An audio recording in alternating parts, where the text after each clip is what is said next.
Assalamualaikum warahmatullahi wabarakatuh. Salam sejahtera, salam Malaysia Madani.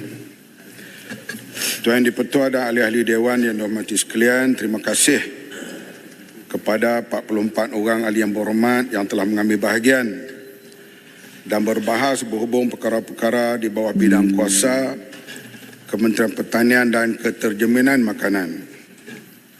Sepanjang perbahasan yang berlangsung, saya amat menghargai pandangan serta idea yang dibangkitkan oleh ahli yang berhormat. Perbahasan ini menunjukkan betapa kita semua tanpa mengira latar belakang politik amat prihatin terhadap keperluan untuk memastikan kestabilan dan kelestarian sektor pertanian negara. Keterjaminan makanan negara bukan hanya terletak di bawah KPKM, tetapi turut melibatkan pelbagai kementerian, antaranya Kementerian Keuangan, Kementerian Ekonomi, Kementerian Perdagangan Dalam Negeri dan Kos Sara Hidup, Kementerian Wilayah dan Kementerian Peladangan dan Community.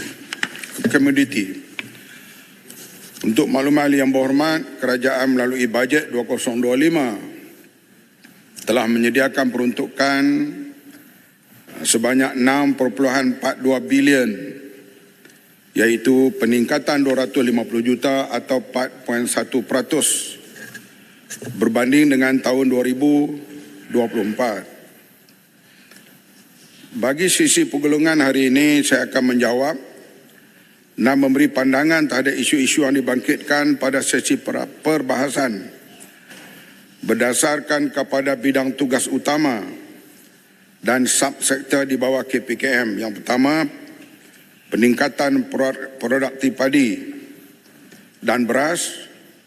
Kedua, pengagihan peruntukan 300 juta kerjasama kerajaan negeri.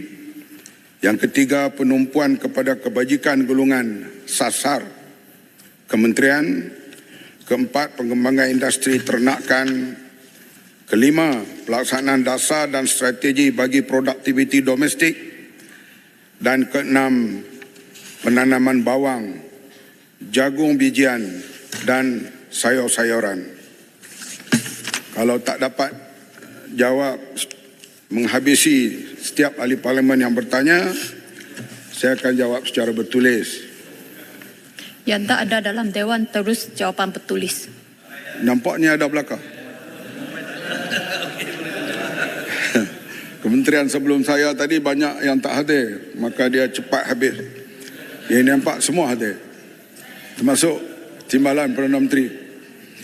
Izin saya menjawab persoalan yang dibangkitkan oleh Yang Berhormat Jelebu, Rompin, Seri Gading, Jeli, Rasa, Pendang, Mersing berkaitan usaha meningkatkan produktiviti padi negara. Untuk maklumat ahli yang berhormat, pada 7 Ogos 2024, saya telah mengarahkan supaya satu pasukan khas reformasi industri padi dan beras ditubuhkan di PKPM bertujuan meneliti kelemahan-kelemahan yang ada dalam ekosistem padi dan beras dan mencadangkan langkah penambahbaikan yang boleh dilaksanakan segera. Ini adalah selaras dengan seruan reformasi institusi dan industri yang dihasratkan oleh Yang Amat Berhormat Perdana Menteri, khususnya bagi menyelesaikan isu-isu strategik dalam industri padi dan beras negara. Pada 9 Oktober lalu, saya telah membuat satu pengumuman besar berkaitan reformasi industri padi dan beras, melibatkan 4 inisiatif utama, iaitu kajian semula ke atas struktur harga padi dan beras, pengenalan peraturan larangan pencampuran beras tempatan dan beras import, pemisahan fungsi dan kuasa institusi yang terlibat dalam pengurusan industri padi beras, dan pemerkasaan kawal selia dan penguatkuasaan industri melalui pemerkasaan kawal selia padi dan beras. Pelbagai program pecutan produktiviti padi telah dan sedang dilaksanakan oleh KPKM sebagai usaha berterusan untuk mempertingkatkan pengeluaran padi dan penghasilan beras tempatan seperti semat SBB ala Skincan dan sebagainya. Antara pencapaian semasa inisiatif ini ialah KPA Gong Cengal, Gong Pasir dan Gong Geduk yang diselia oleh AIDA Kemara Kemasik, satu kejayaan di Kemasik, Pasir Putih, sehingga menghasilkan 10.35 tan dalam 1 hektar. Ini setaraf dengan Skincan. Saya membuat ucapan ketika melawat di Pasir Putih baru ini, saya berkata, pada masa akan datang nak lihat padi yang paling cantik, tak payah pergi Skincan, pergi ke Pasir Putih. Dan ini pengusahanya 100% Bumi Putra. Artinya Bumi Putra Kelantan boleh menghasilkan seperti yang dilakukan di Skincan. 10.3 tan metrik ini satu pencapaian yang cukup baik. Dan sekarang mereka sedang membuat musim yang kedua. Kalau kejayaan itu diulang, barangkali akan datang kita buat pula penanaman padi ala Kemasik Pasir Putih. Walau bagaimanapun pada masa kini kemampuan negara menghasilkan beras adalah sebanyak 1.44 juta tan metrik atau 56.2% berbanding bekalan beras negara. Manakala bakinya 1.12 juta tan metrik masih perlu diimport dari luar negara. Oleh itu, Kementerian menyambut baik sebarang cadangan jangka panjang ke arah mempertingkatkan produktiviti padi dan beras tempatan, khususnya bagi mengurangkan impak defisit imbangan perdagangan agro makanan. Mengenai program penanaman padi 5 kali dalam tempoh 2 tahun yang dibangkitkan oleh Yang Berhormat Beluran, Yang Berhormat Pokok Senar, Yang Berhormat Sungai Besar, Kementerian telah selesai melaksanakan program rintis di Mada pada tahun 2022 dan terbukti berpotensi tinggi untuk meningkatkan hasil padi dan juga pendapatan pesawah. Walau bagaimanapun pelaksanaan program ini memerlukan persediaan rapi di pihak kerajaan, merangkumi pengurusan input dan ketersediaan pemain industri termasuk para pesawah.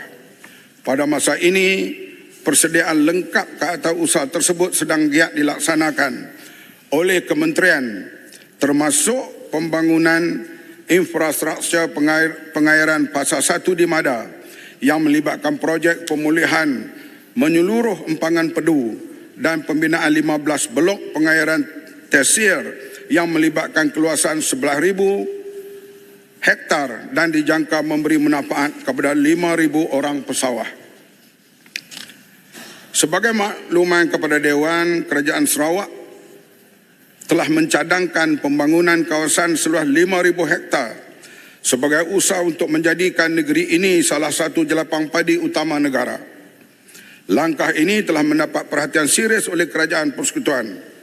Projek ini telah dimulakan dengan pelaksanaan melalui Felkra Berhad di bawah seliaan Kementerian Kemajuan Desa dan Wilayah serta kerjasama Kementerian Peladangan dan Komoditi. Hormat, penjelasan sikit ya. Sebab Hormat sudah pergi ke depan. Yang Muhammad telah pergi ke hadapan, saya nak ambil ke belakang sikit. Cadangan 5 kali setahun, 5 kali 2 tahun. 5 kali 2 tahun, 5 kali setahun dah telajak, minta maaf. Sebab Yang Muhammad pun dulu sepatutnya jadi Menteri Dalam Negeri. Ini pertanyaan, saya susah nak tanya soalan sikit ya. Okey, Yang Muhammad, apakah Yang Muhammad sedar bahawa tanah di Mada ni dia telah tua? Dia tua mungkin dah 70 tahun lebih. Mungkin 80 tahun, 80 tahun. Dia sebelum merdeka telah digunakan. Sampai sekarang tak pernah berehat. Jadi Yang Muhammad cadang lebih lagi tu, saya sokong. Tapi setelah tanah ni diberi kerehatan. Macam kalau tanah tebu, selepas 10 tahun dia tukar. Tapi kita dah 80 tahun. Tidak pernah direhatkan. Dan tanah ni makin teruk kerana digunakan racun, digunakan sebagainya. Itu sebab kalau kita masuk kawasan Mada, kaki kita akan masuk atas lutut. Kaki tenggelam.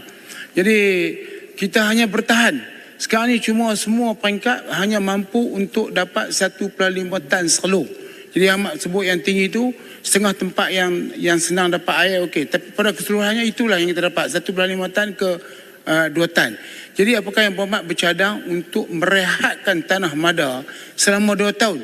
Dan kerajaan bayar semualah, tapi kerajaan tak payah bayar pun.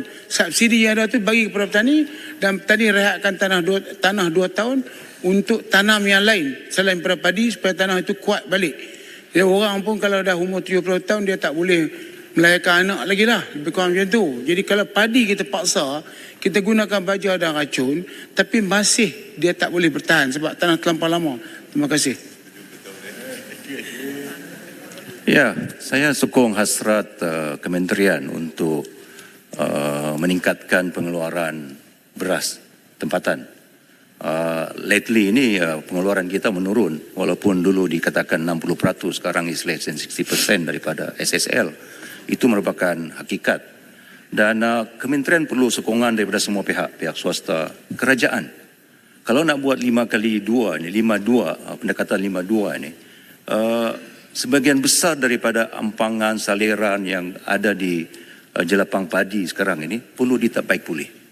Dan peruntukan yang dibuat secara piecemeal sekarang ini, datang 1 juta, 1 bilion, 500 juta, tak mencukupi untuk membaik pulih keseluruhan sistem pengairan yang diperlukan untuk membaik pulih sistem saliran dan pengairan yang ada sekarang. Itu satu yang perlu dibuat.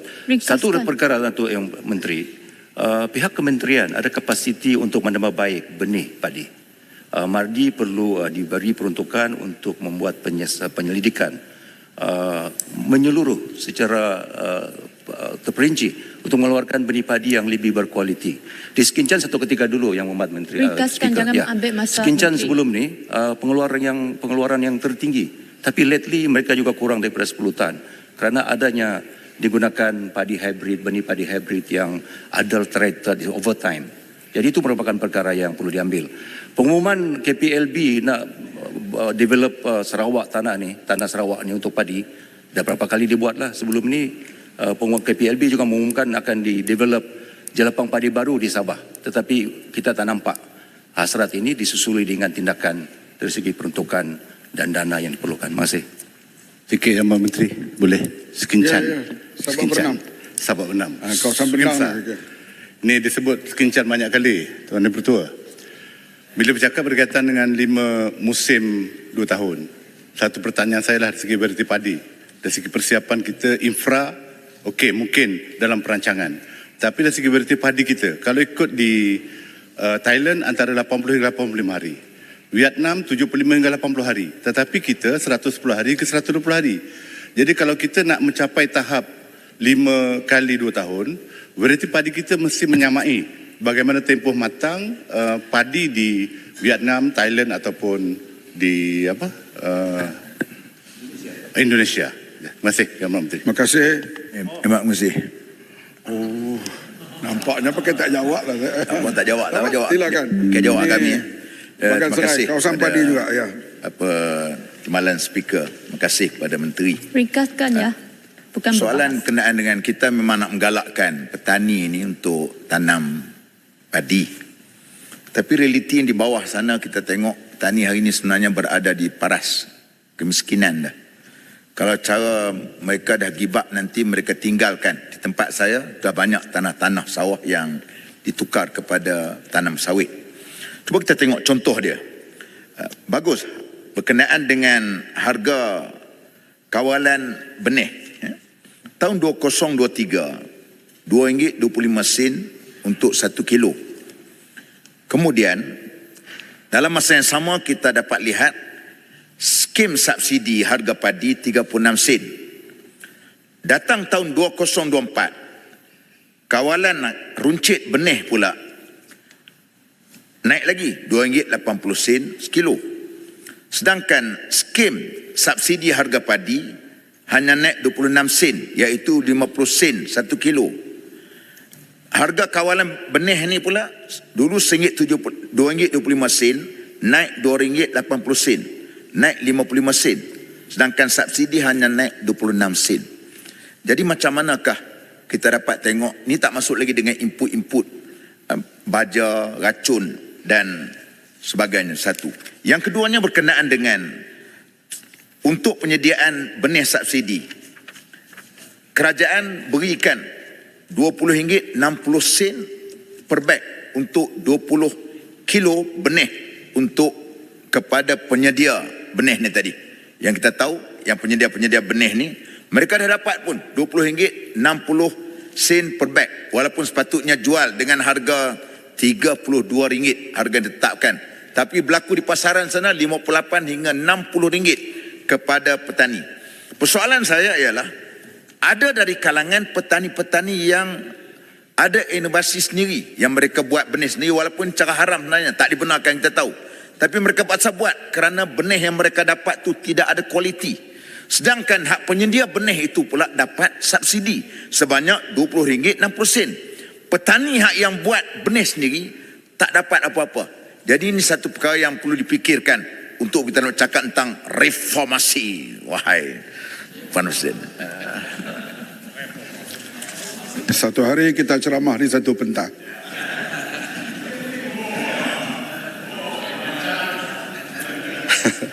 Arau nak merehatkan tanah, kita kena lihat perkembangan teknologi baru yang kita cuba cari jalan. Pandangan universiti, pandangan Mardi, pandangan Universiti Putra terhadap tanah dan sebagainya, kita kena ambil perhatian. Begitu juga kita lihat di antara negara di dunia yang paling maju dalam pertanian, iaitu Taiwan dan Holland. Mereka tak ada pun rehatkan tanah itu. Cuma teknologi-teknologi baru diperkenalkan. Dan sekarang kita akan bergerak ke arah itu. Memang Sikit Ahmad, negeri yang Ahmad sebut tu, dia dia rehat tanah dengan ganti crop yang lain. Saya duduk di Holland 2 tahun, belajar master di sana. Saya tahu, dia rehatkan tanah, dia tukar. Dia kepada tanaman lain. Dia tak pakai tanaman yang sama sebab dia nak bagi rasa lah. Tanah merasai benda baru lah. Dia pembajaan teknologi, misalnya di Bumbung 5, di antara kawasan yang lama, tanah situ tidak direhatkan. Tetapi Bumbung 5 di antara kawasan yang penghasilan padinya tinggi, seperti di Sabak Bernam. Dan saya sebut tadi, di Pasir Putih, di Kemasik ini, sampai pergi kepada 10 tan. Begitu juga di sempadan Kedah Arau yang dapat 10 tan juga. Karena cara pembuatan, cara menguruskan jegeluh ini banyak sebab. Di antaranya kita menggunakan mesin untuk menuai padi itu, mesin yang terlalu berat. Sekarang dalam proses untuk menukarkan mesin menuai padi yang lebih ringan dan perkara-perkara yang lain yang pihak universiti sedang memberi pandangan-pandangan mereka untuk supaya tanah ini tidak direhat. Kalau nak direhatkan di seluruh mada itu 2 tahun, saya rasa nak bagi belanjawan subsidi kepada petani itu tentulah berbilion ringgit. Kita kena lihat di sudut kemampuan kerajaan secara menyeluruh. Buluran memberi pandangan yang bekas menteri, memang memberi pandangan yang betul, iaitu soal infrastruktur. Infrastruktur ini satu perkara yang perlu kita berbelanja besar. Nampaknya rugi tapi ianya jangka panjang. Kita pergi ke Kota Belud misalnya, kita minta mereka usahakan 2 kali setahun. Mereka kata berapa kali pun boleh, asalkan ada air, ada sumber air dan sebagainya. Oleh itu Buluran menyokong saya supaya kita menuntut dalam RMK yang akan datang, peruntukan untuk pengairan ini, irrigation ini dipertingkatkan. Terutama sekali di kawasan yang baru kita nak teroka seperti di Sabah dan juga di Sarawak. Saya menyokong pandangan Buluran itu. Pada Bunta mencelah. Pada Bunta pun kawasan padi juga. Tak jawab lagi sahabat. Tak apa, lepas ni jawab sekali. Daripada Bagan Serai. Tak apa, sikit. Nanti Bagan Serai malah kat saya, dia kata kenapa layan adik. Tak apa, dia sikit je. Dulu waktu sidang yang lepas, Kota Raja ada jawab berkaitan dengan isu tanah yang akan direhatkan kerana masalah jerlus. Jadi Kota Raja Jawab boleh direhatkan semusim ataupun 2 musim dan akan dibayar pampasan. Hari ini jawab lain pula. Mengapa? Hari ini rujuk pula negara-negara yang lain yang tidak direhatkan. Dulu boleh, ngapa sekarang tak boleh?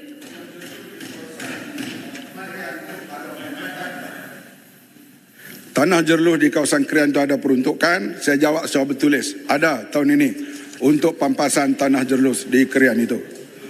Okey, terima kasih. Saya tunggu. Tanya bagilah orang jawab habis dulu ini. Ada bahagian Ucap jerlus. terima kasih tadi. Jadi yang bahagian benih padi dan sebagainya itu adalah perkara berterusan dan kita ambil perhatian secara serius hal seperti itu.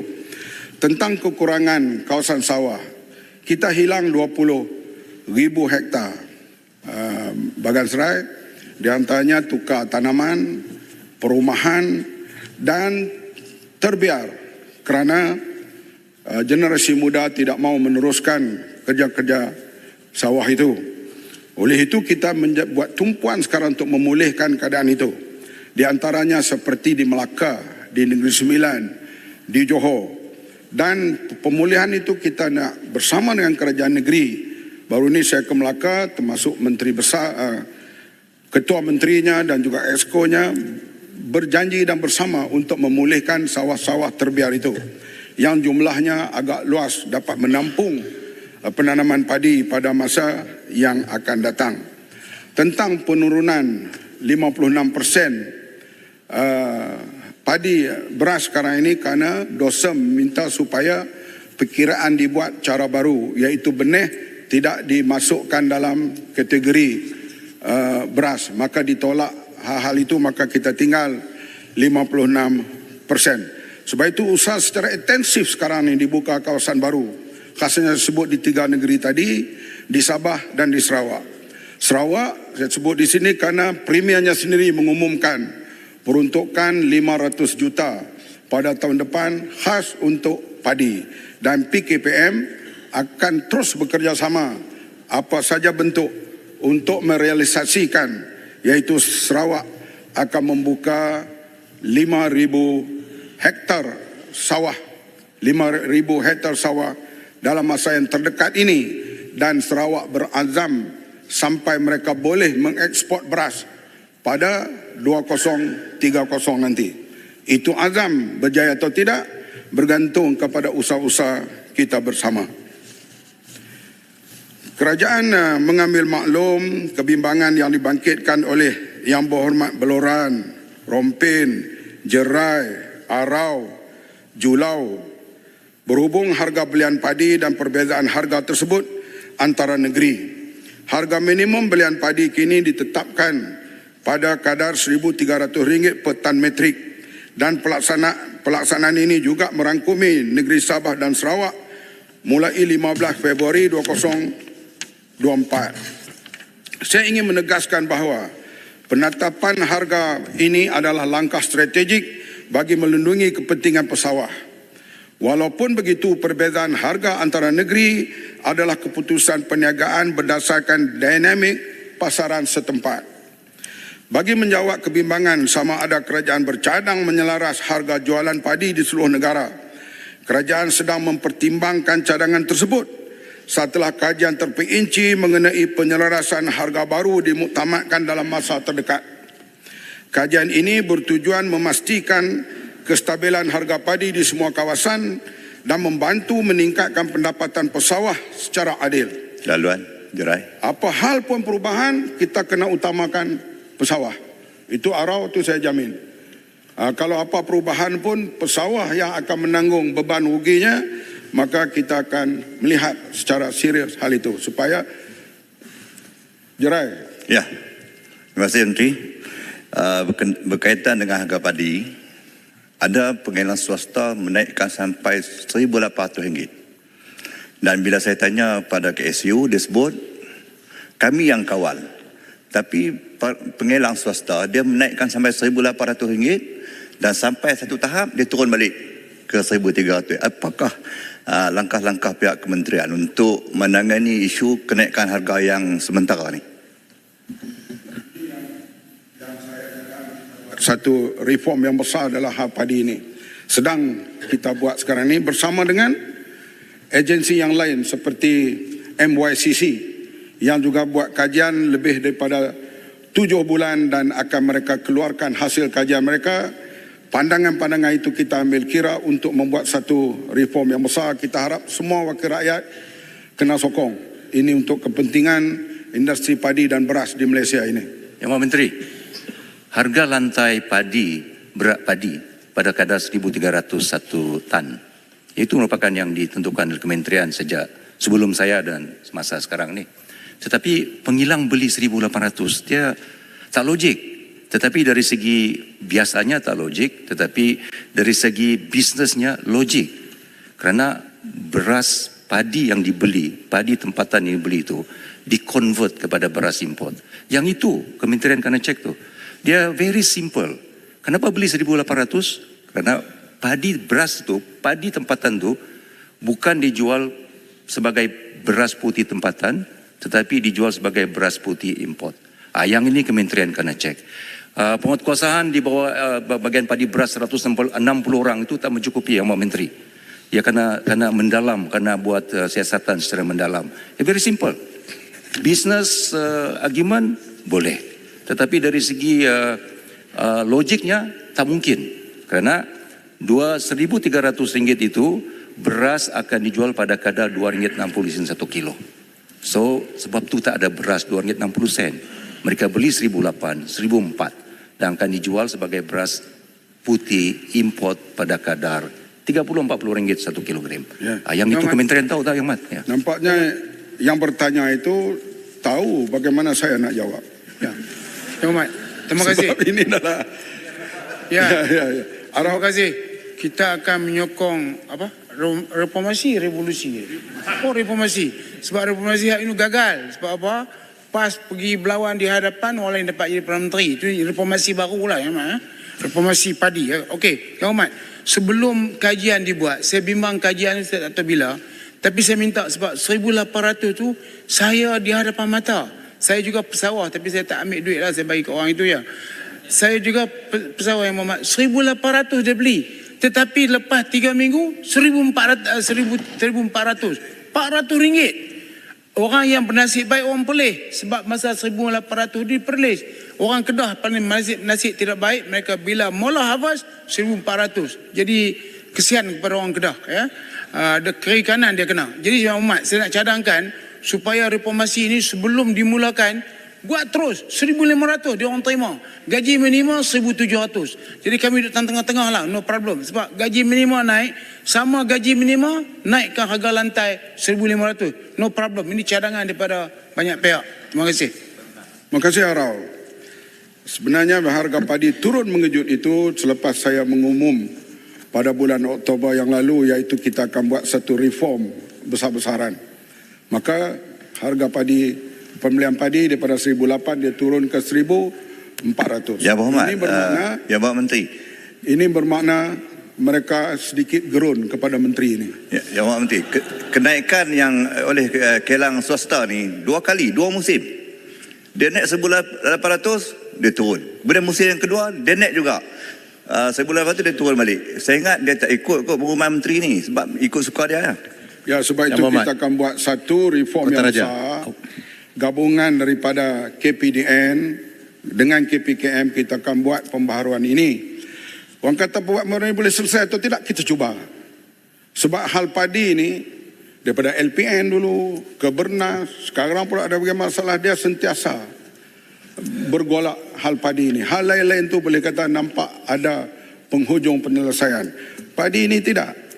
Karena ada pihak yang berkuasa ke kerajaan, ada pihak yang berkuasa dalam bidang menentukan harga, ada pihak pengedar, ada pihak penanam. Semuanya itu kita kena gabungkan, membuat satu perkara yang walaupun lambat tapi kita kena usaha supaya akhirnya semua mendapat faedah. Nampaknya ahli parlimen bersetuju. Harga beras perlu dilihat semula.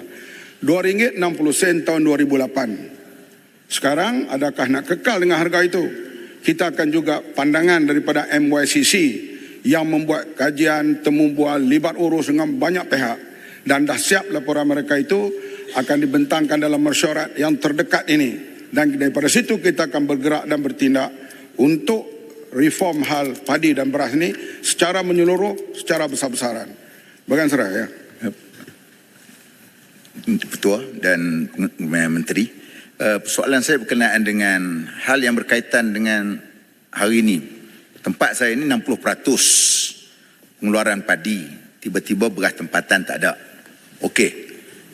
Apabila orang takut hari ini menyebabkan naik harga padi pun turun 1,400. Persoalan saya, payah sangat kah nak atasi benda ni?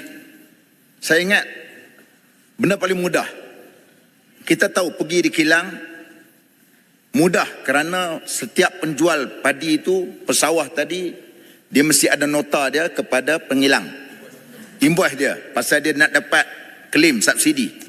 Boleh tanya tokek kilang, beras ni, padi ni kau letak mana? Di situ kita boleh rap pegang dah.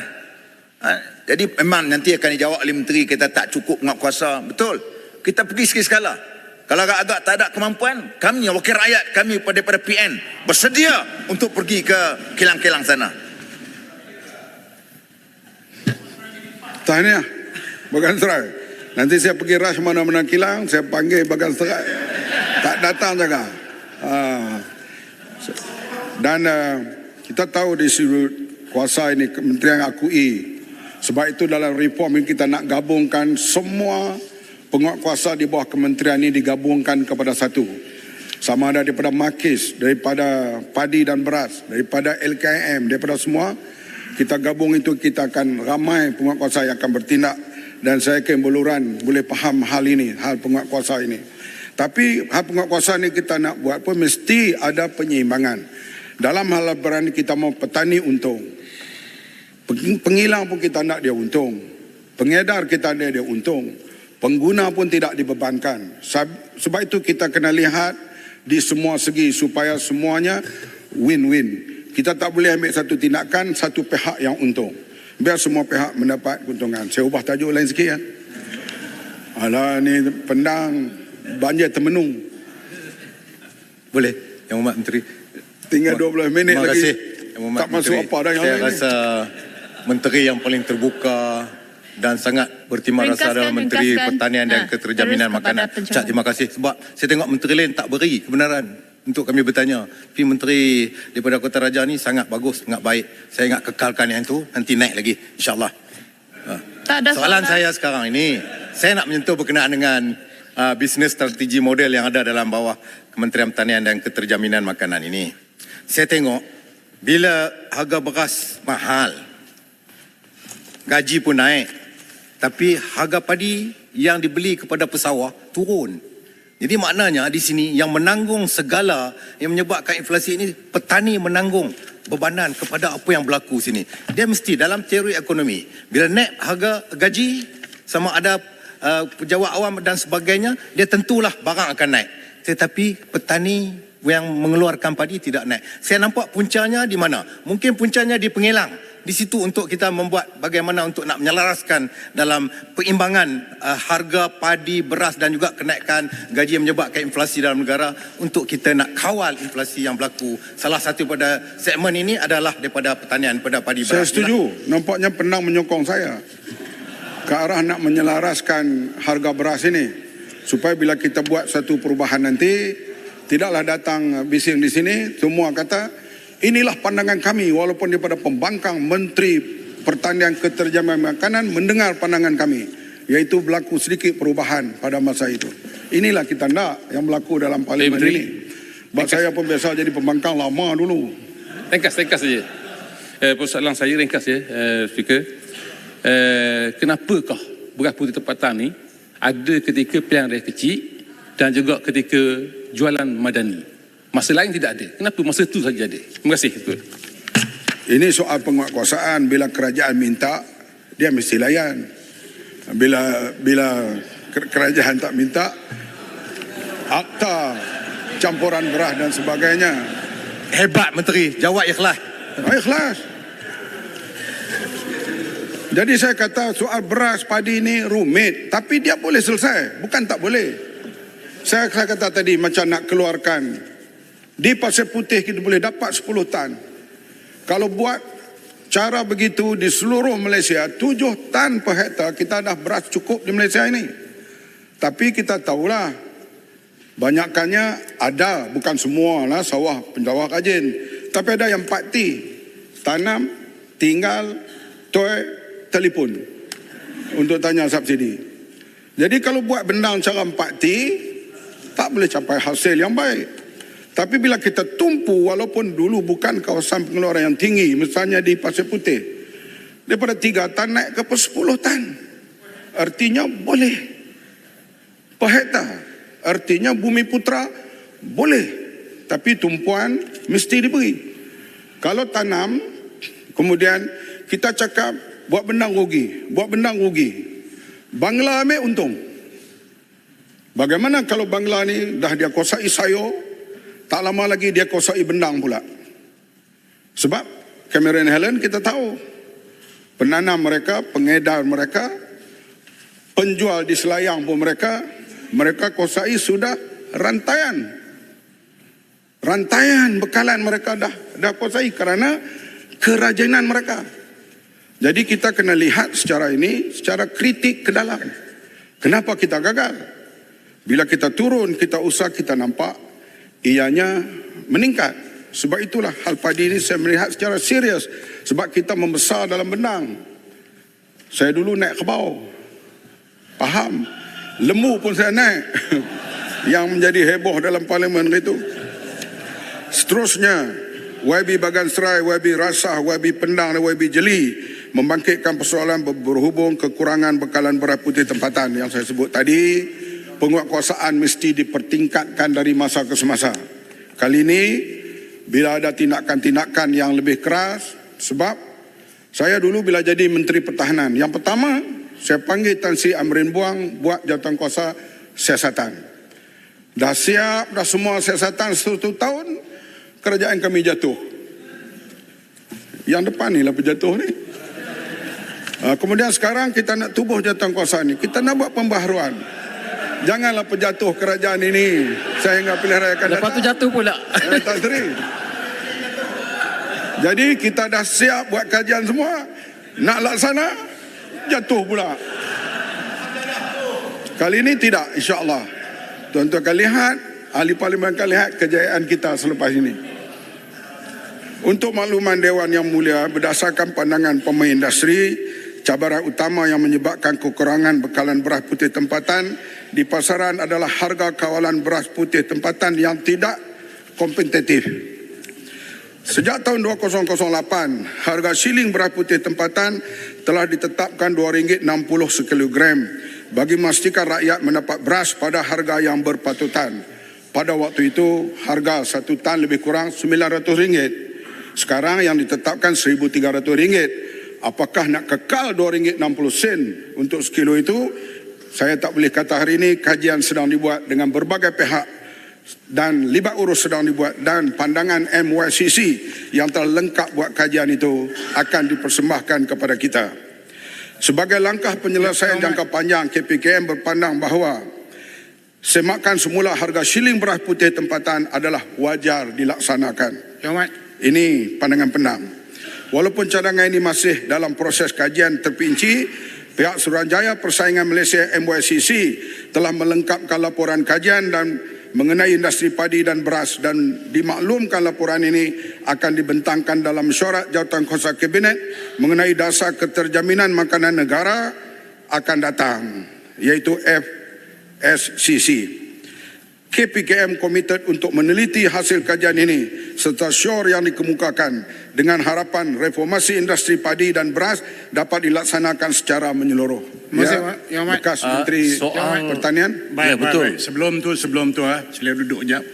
Sila duduk semua. Beluran tahu kan, dan semua juga tahu, semasa Menteri menggulung tidak boleh dibawa perkara-perkara baru. Dan tidak adil untuk menteri respon pada benda-benda baru.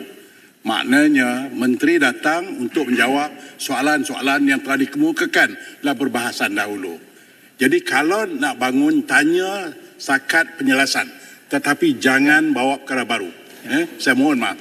Ya. Baik, Penjelasan daripada penerangan menteri. Arau dulu, selepas itu beluran. Ya, Yang Amat. Arau, perkara lama Ya. ke? Perkara lama Perkara ini pula. saya tanya Yang Amat. Saya bercakap, saya di antara yang 7 minit pasal perkara saya. Ya? Yang Amat akan jadi yang menteri yang terbaik selepas Menteri Luar Bandar. Untuk menjawab, yang lain jawab betulis lah. Kami datang ramai-ramai ni untuk berinteraksi dengan Yang Berhormat. Yang Berhormat telah memberi ruang yang bagus. Alhamdulillah Yang Berhormat. Majukan Kalaupun soalan. kerajaan jatuh, Yang Berhormat akan diambil balik. Jangan bimbang. Okey, baik. Yang Berhormat soalannya mudah.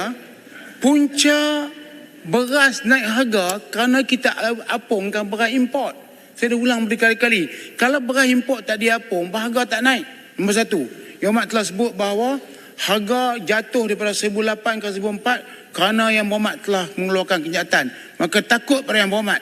Yang Berhormat jawapan tadi bahaya sebab petani akan minta Yang Berhormat buat ganti rugi RM400. Jadi betul kalau kerana sekarang ni orang takut pada Yang Berhormat. Kami nak Yang Berhormat tetapkan sebelum apa-apa ni nak masuk padi yang kedua ni 1,500 dulu harga lantai, dan jangan apungkan beras import. Beras tempatan akan ikut harga import. Harga import tak diapungkan, katakan RM30, harga tempatan akan ikut. Sebab memang perangai makanan ni dia ikut beras. Kalau beras naik, dia naik. Tapi kalau beras tak naik, semua makanan akan turun. Terima kasih Yang Berhormat. Boleh jawab sekali yang beluran? Ya, ini soal dasar Yang Berhormat Menteri. Bila kementerian luluskan permohonan nafas untuk naikkan harga beras putih import, tetapi tidak mengkaji harga beras tempatan, itu yang menyebabkan dasar yang tidak seimbang. So itu yang menyebabkan beras putih tempatan dimanipulasi menjadi beras putih import. Dia basic. So bila kementerian mengolah dasar, dia tidak boleh dasar secara piecemeal. Import naik, beras putih tempatan tak naik. Di situlah berlakunya manipulasi. So ini soal olahan dasar. Tak boleh dibuat secara piecemeal Yang Berhormat Speaker. Saya kalau duduk sana tu, pegawai-pegawai itu saya akan tanya, why piecemeal? Kenapa import? Ya. Menteri. Kenapa beras putih tempatan? Dia mesti seimbangkan. Dulu kita tiada masalah beras putih import, beras putih tempatan kerana harganya lebih kurang sama. Okey. Bila beras putih import naik, beras putih tempatan tak naik. Where the problem? Apa jawab ni dulu, kemudian kita Tangan Batu. Baik, Tangan Batu tak sikit saja. Banyak Saya sangat rasa ni. kita banyak kita tentang beras. Tangan Saya Batu baru 10% daripada Kedah. Tangan Batu soal nelayan. Saya pernah hantar. Apa selesaikan masalah beras itu kita besok nelayan. Beras Ya, dulu. nelayan. Baik, terima kasih. Silakan Menteri. Apa persoalan yang dikemukakan oleh Yang Berhormat tadi akan terjawab bila saya bentangkan reform yang akan dibuat ini. Semua kena sokong. Kecuali dan nak tetapkan 1,500 itu, saya bukan diktator. Saya kena bincang dengan semua pihak. Terutama dengan NACOL dan sebagainya. Sebab kita kerajaan ini kita ada sistem. Semua bekas menteri depan ini. Dulu pun masa jadi menteri wilayah kita minta korek parit di sini. Kita balik, menteri jawab, kita balik bincang dulu dengan engineer. Jadi begitu. Jadi kita ada, saya nak ubah kepada padi, kepada yang lain-lain. Yang saya nak sebut di sini di antara kejayaan yang besar ialah nenas. Saya seru pada tahun lepas supaya nenas ni jadi bahan ekspor kita yang utama pada masa akan datang. Waktu itu kita ekspor 800 kontena. Permintaan 4,000 kontena. Tadi pengurusi lembaga nenas memberitahu kita sekarang sudah mampu ekspor 1,700 kontena. Permintaan 4,000 kontena. 800 naik ke 1,700, kenaikan 100% lebih kurang dalam masa 1 tahun. Ini akan menaikkan lagi ekspor nenas kita dan akan menjadi tukaran pertanian yang kita import terlalu banyak akan diseimbang dengan ekspor nenas yang naik begitu meningkat. Yang kedua kejayaannya, bawang. Sekarang kita peruntukkan lagi untuk menyebarkan benih bawang itu. Tanaman di Kelantan, di Perak, di Penang, di beberapa tempat yang lain. Kemudian tahun 2026 bawang akan menjadi tanaman di Malaysia ini. Dan kita yakin ianya menguntungkan dan direbut oleh banyak pihak sekarang dalam hal nak tanam bawang ini. Ini perkara baru. Durian, yang mengherankan saya, tanaman durian turun-temurun dibuat oleh Bumiputera orang Melayu. Tapi bila datang ke ekspor ke luar negara, yang menjadi jutawan kebanyakannya kaum Tionghoa. Kemana tertinggalnya orang-orang Bumiputera dalam perusahaan durian ini? Ini yang saya lihat secara serius supaya penanaman durian Bumiputera, nak kata masalah tanah, kita lihat Ketua Menteri yang bukan Melayu hanya satu saja di Pulau Pinang. Lain semua Melayu, Bumiputera. Kenapa kita gagal hal menyediakan tanah untuk tanaman durian yang menyebabkan di Kelantan sendiri jutawan-jutawan baru durian kebanyakannya orang Tionghoa. Bukan saya bercakap di sudut perkauman. Saya nak lihat di sini kenapa Bumiputera gagal apabila tanaman itu nak diekspor, ditanam secara besar-besaran untuk menjadikan bahan ekspor kita. Kita lihat Bumiputera Melayu gagal dalam hal ini. Kita kekal dengan pekebun-pekebun kecil yang hanya mengeluarkan durian untuk pasaran di Chowkit Road dan pasaran di beberapa tempat di kampung. Tidak dapat menjadi jutawan-jutawan baru dalam hapusan durian ini. Satu lagi. Ya, beluran. Kelapa. Kelapa. Yang Muhammad, satu lagi kelapa yang juga perlu diberi tumpuan oleh kementerian. Setuju. Baik, Menteri masa dah cukup. Menteri perlukah berapa minit lagi? Saya banyak sangat lagi. Saya berjanjilah sebarang bentuk dalam ucapan ada di sini yang berbentuk kawasan masing-masing, kita akan jawab bertulis. Menteri boleh saya bagi sebelum 5 hari jawapan itu akan sampai kepada ahli parlimen semua. Kalau tak sampai, artinya barangkali ahli parlimen tak balik pejabat, dia pergi ke tempat lain. Kecuali yang ada banyak rumah macam Arau, jadi kita tak tahu dia balik rumah mana. Jadi itu kita harap sampai ke pejabat dan sebagainya. Mat, sangkaan buruk yang Muhammad. Saya sini ya, tak ada tempat lain lah. Tak apa. Kita bersama faham satu sama lain, insyaAllah. Jadi itu kita harap semua yang memberi pandangan, semuanya nak kepada kebaikan. Itu yang paling penting, sebab soal keterjaminan makanan sudah menjadi tajuk dunia sekarang ini. Kita bercakap soal nak cukupkan beras. Berlaku kekurangan 4% pada tahun lepas kerana kemarau panjang yang berlaku di Kelantan. 2 kali berlaku kemarau panjang. Kemudian kita nak pam air daripada Kemubu. Pam tu tak sampai.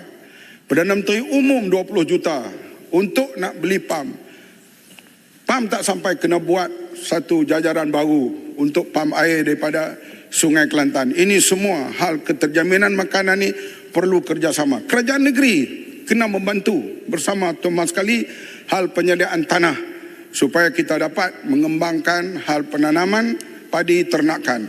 Kita juga minta supaya kawalan sempadan diperketatkan, sebab bila kambing dibawa daripada Thailand melintasi Sungai Golok yang sempit, Sungai Golok tu sempit sampai disko di Kelantan tu, ketua polis Kelantan kena shift masuk, kena ada shift masuk. Ramainya pengunjung ke sana itu, dan dia bawa kambing dengan begitu mudah, lembu dan sebagainya, menyebabkan penternak di Kelantan lah yang menghadapi masalah. Karena kambing yang diimport mereka boleh jual dengan harga RM280 atau RM300 seekor, sedangkan penternak di Kelantan paling minimum mereka boleh jual untuk untung RM500 seekor. Oleh itu, pengkawalan sempadan semua kementerian mesti pertingkatkan untuk menjaga terutama penternak-penternak di Kelantan, di Perak, di Kedah, di Perlis yang bersempadan. Karena kita tahu diimport secara haram itu mereka membawa penyakit dan juga mengancam penternak-penternak tempatan, terutama di negeri-negeri sempadan. Terima kasih. Sebarang yang tak dijawab pada petang ini saya akan jawab secara bertulis, dan semua jawapan ini akan diberi kepada semua ahli parlimen. Jawapan Ahmad yang terbaiklah, kami mengiktiraflah terbaiklah. Tapi saya nak beritahu yang Muhammad, kami timbul benda ni dah 2 minggu. Jadi yang bukan hari ini ya, tentang harga lantai beras tu. Pegawai pun dah tulis. Jadi kami minta Yang Berhormat, kami bukan minta serta-merta untuk jadi Yang Berhormat jadi diktator. Tidak, kami dah minta dah berminggu, malah berbulan. Kalau dalam TikTok tu berbulan lah. Jadi saya minta Yang Berhormat pertimbangkan serta-merta harga lantai. Jadi bila kami balik ke rumah, semua orang gembira. Walaupun kita akan menyokong Yang Berhormat pun tak tolong kami tak tolong Yang Berhormat. Tapi kami gembira. Itu yang paling penting. Bila kami gembira, kami doa. Itu yang penting, doa tu yang penting. Kalau kami doa pihak lain, tak bagus. Kami nak berdoa supaya sejahtera hendaknya. Terima kasih Speaker. Kami nak berdoa. Janganlah buat zalim kami. Terima kasih. No? Terima kasih atas doa dan harapan. Boleh bagi 5 minit tak untuk Menteri jawab Menteri pasal tak minta. nafas Menteri yang tak minta. Menteri dah habis? Habis dah. Habis dah. Baik, terima kasih. Baik, terima kasih Menteri. Baik, sebelum saya menjemput Menteri Sains, Teknologi dan Inovasi, saya nak maklumkan 2 perkara. Yang pertama, saya mulai hari ini, sekali lagi saya ulangi, saya tidak benarkan mana-mana ahli parlimen bangun untuk mengalu-ngalukan kehadiran daripada tetamu. Tak boleh. Sebab kawan-kawan sudah berucap, kita bangun, kita alu-alukan. Bayang, mulai tahun ini akan ada 10,000 orang tetamu kita. Jadi bayangkan setiap kali kita bangun, kita ganggu. Jadi kalau nak umumkan, kalau nak mengalu-ngalukan kehadiran tetamu-tetamu, minta kawan yang berucap itu. Bagi pas note dia, tolong sebut, ini tetamu saya dari Buluran, tolonglah sebut. Itu saja. Saya tak benarkan siapa-siapa juga bangun dan terus buat statement begitu, kerana ini mengganggu. Baik. Yang keduanya ialah seperti yang saya katakan tadi, menteri-menteri datang untuk menggulung ialah untuk respon kepada soalan-soalan yang telah dikemukakan. Hal-hal lain itu kalau perlukan penjelasan, yes. Tapi jangan bawa perkara baru. Sebab menteri tak tersedia jawapan yang dikemukakan, not fair. Dan kawan-kawan yang bertanya pula, dia tunggu jawapan dia. Menteri hidup berlega pada benda baru. Akhirnya tidak ada jawapan yang dikemukakan oleh menteri dan ini akan menjadikan masalah. Baik. Ada satu ruling Speaker yang Speaker buat. Saya sekarang nak tidur tak boleh tau, duk fikir benda ni.